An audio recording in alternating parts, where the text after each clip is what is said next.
Menteri Dalam Negeri mengeluarkan surat edaran yang isinya melarang bansos selama pilkada tanggal 13 kemarin. Keluar bentuknya surat edaran, padahal perintah Mahkamah Konstitusi itu peraturan. Tapi keluar surat edaran pun tetap melanggar, gitu ya Pak. Di surat edaran yang berapa? Nah, kekacauan ini sebenarnya mengikuti kekacauan di Pilpres kemarin yang luar biasa. Tidak sekedar kecurangan pemilihnya yang luar biasa, tetapi bagaimana manipulasi yang diciptakan oleh sebuah keluarga dengan anak keturunannya agar bisa bertarung dan bisa memenangkan pemilu secara curang. Terima kasih para senior yang hadir di ruangan ini, Bang Eros, Pak Subir, Pak Roy, Pak Dedi, beliau yang akan segera kita pertahankan. Assalamualaikum warahmatullahi wabarakatuh. Saya mohon maaf terlambat karena sedang launching hasil penelitian dari tadi pagi dan baru selesai. Judul penelitiannya cukup menarik, mudah-mudahan nanti juga bisa baca. Judulnya Jokowi Prabowo Incorporated. Titik 2, kecurangan pilkada rasa pilpres sekarang. Itu yang tepuk tangan belum baca sudah tepuk tangan. Oh iyalah. Kalau sudah tahu isinya. Tolong linknya di-share. Nanti saya share sama.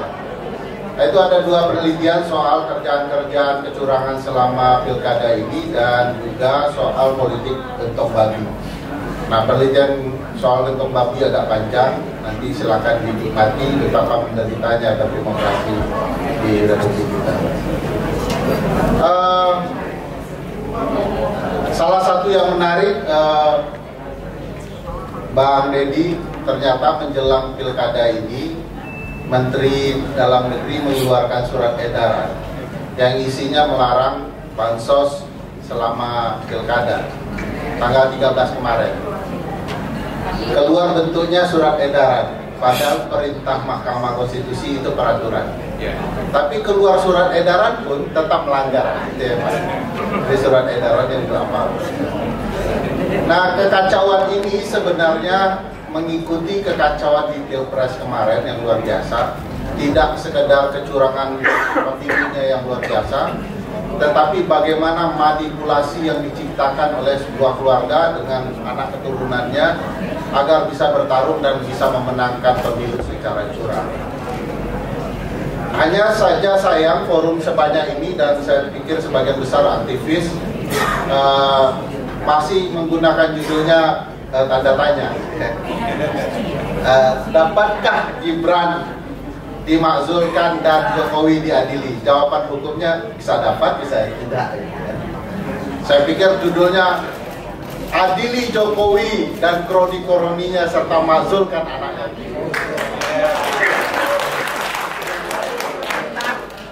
Nah, kalau kita bicara pendekatan konstitusional, pasal 7A, pasal 8 Undang-Undang Dasar, pemakzulan itu pasti diperbolehkan secara konstitusional. Setidaknya 2 alur. 1, pelanggaran hukum, jenis pelanggarannya pengkhianatan terhadap negara. Saya tidak tahu ibu bapak sudah merasa terkhianati atau belum. Kalau saya sudah dari kemarin-kemarin. Oh, sudah 10 tahun. Lama juga ya. Memendam rasa ya. Nah, pelanggarannya bentuknya pengkhianatan terhadap negara, tindak pidana berat lainnya, korupsi, suap ya, dan perbuatan tercela serta tindak pidana berat lainnya. Nah, frasa perbuatan tercela ini bagi saya sangat menarik untuk menjelaskan apa yang terjadi dengan Mas Gibran dengan akun yang diduga Fufu Fafa dan apa-apa yang dilakukan oleh ayah Mas Gibran, termasuk oleh pamannya. Kalau kita baca apa itu maksud perbuatan tercela di dalam Undang-Undang Dasar, sebenarnya kita bisa baca ketentuan pasal 169 Undang-Undang Pemilu, Undang-Undang Nomor 7 Tahun 2017 ya. di dalam pasal 169 itu ada syarat ya, seseorang kemudian tidak lagi dianggap memenuhi syarat untuk menjadi presiden atau wakil presiden yang berkaitan dengan Undang-Undang Dasar. Salah satu yang penting yang Ibu Bapak perlu simak adalah bunyi dari pasal 169 huruf E. Bunyinya kurang lebih begini ya. Seseorang itu tidak bisa menjadi calon presiden atau calon wakil presiden atau dapat dimakzulkan jika ya, dianggap tidak lagi mampu secara jasmani dan rohani. Nah, ini yang selalu di mana-mana oleh Pak Roy Suryo dibicarakan, ini orang terganggu nggak jasmani dan rohani. Tapi ada lagi kalimat lanjutannya, serta tidak kemudian terkait dengan kejahatan narkotika. Ini kemarin sempat ada banyak isu soal itu, tetapi bagi saya ini tidak akan bisa terbongkar sampai ada proses peradilan yang patut untuk kemudian memakzulkan presiden dan atau wakil presiden dalam konteks bunyi Undang-Undang Dasar ini dan Undang-Undang Pemilu. Kalau dilihat problematikanya kan ada di Mas Gibran-nya. Apakah dia mampu secara jasmani dan rohani? Itu pertanyaan besarnya. Kalau kita kaitkan dengan keberadaan akun yang menghebohkan yang bernama akun Fufu Fafa. Bayangkan satu republik sudah heboh soal akun siapa pemilik sesungguhnya, tetapi sama sekali tidak ada pembuktian. Wakil presiden semestinya tersudut. Semestinya dia mengatakan, saya bukan pemilik akun Fufu Fafa. Dia sudah mengatakan begitu ya. Tanyakan kepada pemiliknya, kurang lebih kan begitu. Tapi kan tidak ada lanjutan bahwa perbaiki nama saya, ini bukan akun saya, dan mari kita buktikan sama-sama. Yang saya khawatirkan, jangan-jangan akun itu adalah memang akunnya Mas Gibran. Kalau pakai kemampuan dari netizen di media sosial, netizen sudah membuktikan dalam konteks versi mereka bahwa akun ini dimiliki oleh seseorang yang patut diduga adalah Mas Gibran sebagai wakil presiden dan berbagai para pendukungnya. Sama sekali tidak ada terbersit ya, untuk membuktikan sebaliknya. Jadi sudah ada nih nuansa bahwa tudingan bahwa dia adalah pemilik akun Fufu Fafa tidak mampu dibantah oleh wakil presiden, para pendukungnya, bahkan oleh negara. Nah, timbul pertanyaan besar, bagaimana membongkar kebenaran ini? Yang saya paham dengan Pak Bibip adalah prosedur hukum. Ya. Harus ada upaya pembuktian ya. Nanti langkahnya bisa sangat politis, tapi yang kami paham adalah prosedur hukum.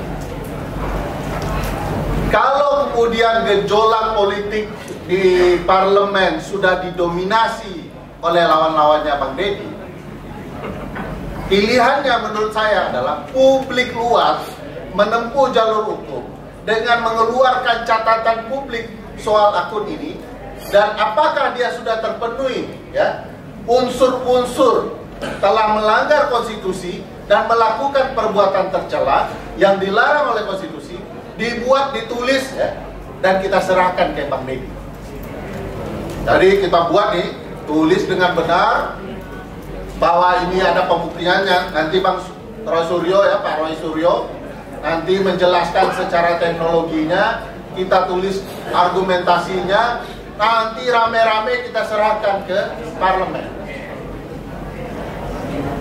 Nah, kita tunggu apakah gerakan parlemen akan berlanjut dengan gerakan publik, itu lain lagi. Tapi kalau gerakan parlemen harus berlanjut di parlemen untuk kemudian dihantar ke Mahkamah Konstitusi, menurut saya penting. Kenapa penting?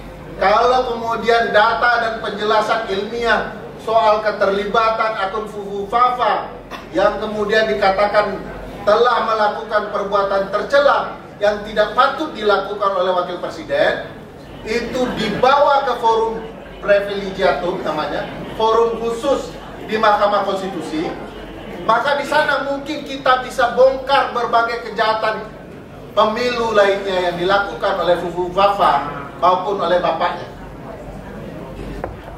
Jadi penting juga tuh Bang Deddy, selain memastikan publik juga menekankan ini untuk disuarakan lebih besar gaungnya, juga parlemen memastikan ada upaya secara parlemen bahwa bukti-bukti ini harus diselidiki oleh parlemen dan nanti akan berlanjut ke Mahkamah Konstitusi. Kita kan mau dengar di Mahkamah Konstitusi apa pembelaannya, kok nomor teleponnya sama, kok kalau dikirim mengarah kepada nomor teleponnya, kok nomor telepon itu terdaftar ketika dia mengajukan diri menjadi wali kota Solo. Bagaimana dia membantah?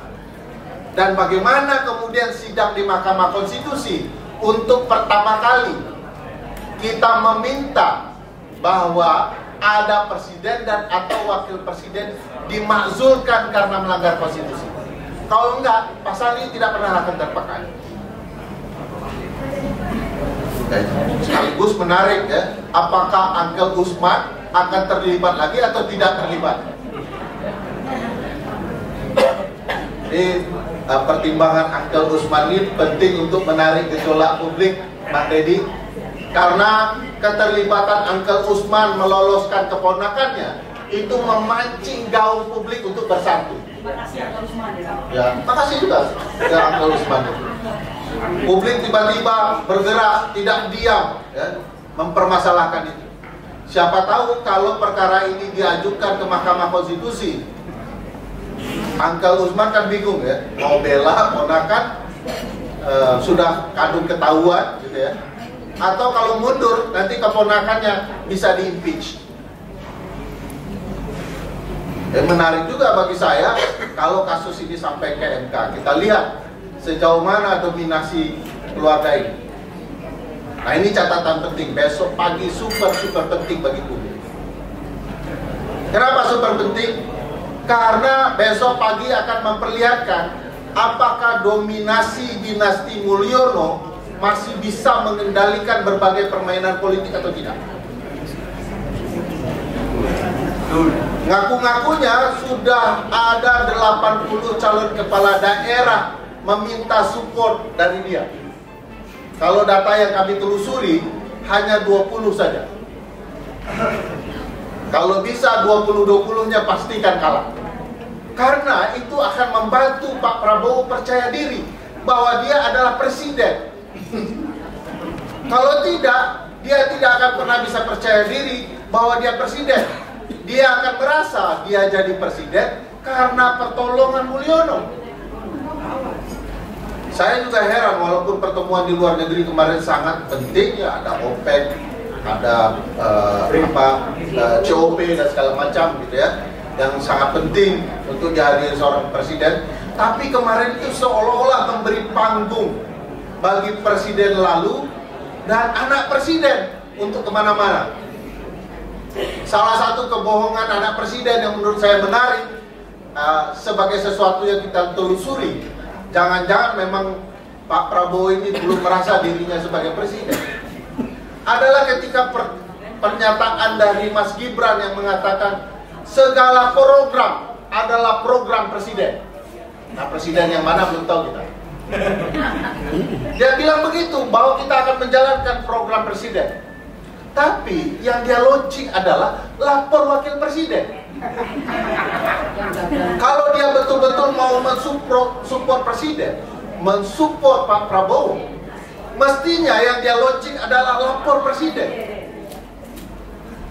Jadi jangan-jangan bahasa bahwa segala program adalah program presiden, saya tegak lurus kepada presiden, saya akan dukung presiden. Di balik itu dia sibuk mempersiapkan kampanye menuju 2029. Kalau dia sedang mempersiapkan itu, yang menderita bukan hanya Bang Deddy Sitorus, kita semua juga ikut menderita. Jadi bagi saya kesalahan konstitusional yang dia lakukan dengan menunjuk. Perasaan saya menderitanya selama dia memerintah. Mungkin dulu aja saya. Mulai ada pengakuan-pengakuan dosa. Saya pikir ya, ini penting bagi kita untuk memastikan penegakan apa yang diatur di konstitusi betul-betul bisa berjalan dengan fair. Kalau tidak, selama-lamanya pasal ini hanya akan jadi kuburan saja. Percuma tuh Pak Said Didu, percuma tuh Bang Deddy Sitorus, percuma Bang Roy Suryo, apalagi Pak Bin lebih percuma lagi buat Bang Eros Jarod dan lain-lain. Percuma Ibu Bapak sekalian bicara soal negara hukum, negara konstitusional, karena di depan kita ada pelanggaran konstitusional dan ini kita diamkan saja, tidak ada gerakan simultan dari publik untuk memastikan konstitusi kita ditegakkan, bukan kehendak rakyat yang namanya dua presiden. Saya pikir itu. Terima kasih. Assalamualaikum warahmatullahi wabarakatuh. Terima kasih untuk jangan untuk